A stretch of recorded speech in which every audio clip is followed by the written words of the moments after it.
Querido Antonio, esta mañana he vuelto a despertarme con un olor a jazmín.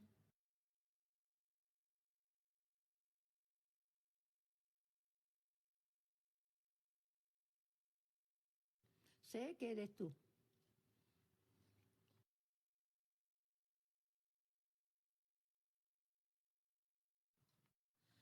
Cierro los ojos y me recuerdo cuando estamos aquí los dos en el sofá recordando nuestra juventud, que estábamos tan felices con nuestros hijos. Ahora tenemos unos nietos que, si los viera, yo sé que están en algún sitio y los ves, pero son los más guapos que hay y los más buenos.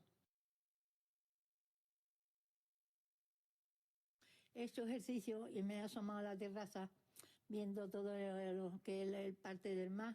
Me he tomado mi cafelito como cada mañana. Ahora no hay flores ninguna porque con el frío no hay, están los geranios medio feos. Pero ya pronto llega la primavera y es cuando vuelve a salir las flores que tú plantaste. Y además tengo una maceta que de momento tiene flores que nos las trajo la Mónica, nos las plantó. Ahora ya estoy muy contenta porque ya mismo brotan otra vez.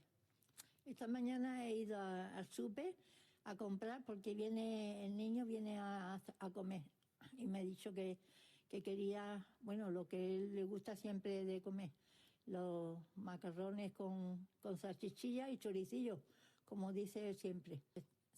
Si viera cómo está el niño, que mide 2 metros y está guapísimo y de bueno, es más bueno que guapo y guapo que bueno.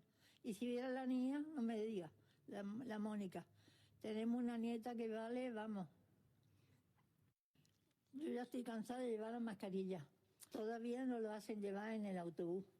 Y hay algunas personas que no la llevan y pasan de todo.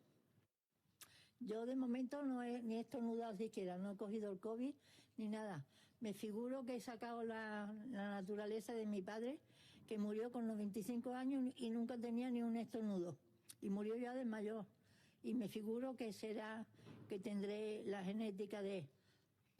Me he ido a la Barceloneta, allí al Paseo Marítimo, y solo a pensar. Cuando veo la ola, me pongo y me estoy en mis pensamientos. Después me he venido para casa y ya por las tardes yo normalmente no salgo a ningún sitio. Hablarte y escribirte me hace sentir como si estuvieran aquí conmigo. Amor de mi vida.